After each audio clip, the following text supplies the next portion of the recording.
Brian Bagunas finally made his first ever finals appearance sa Japan SV League. Unang beses nga nating napanood ang ating pambato na makapaglaro sa harap ng libo-libong Japanese fans at sa mismong finale pa ng tournament. Nangyari yan sa naganap na Game 1 ng Best of 3 series sa pagitan ng kanyang team na Osaka Blue Tion laban sa League's number 1 team, Suntory Sunbirds, sa tinaguriang Battle of Osaka. Bagamat limitado lang ang naging oras ni Brian inside the court, proud moment pa rin ito para sa ating mga taga-subaybay dahil despite the intensity and how big the game is, binigyan pa rin ng pagkakataon si Brian to prove his game. During set 3 nga nakapunto si Brian. Una dyan ang kanyang off-the-block hit against Sunbirds giant na si Dmitry Muserski.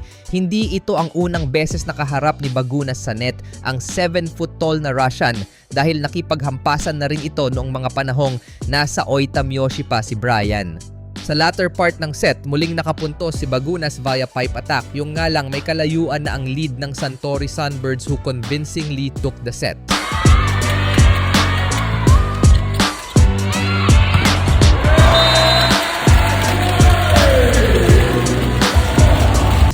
Sa crucial end part ng fourth set, muling pinasok si Brian upang pagtibayin ang kanilang net defense, but they failed to force the game into a decider.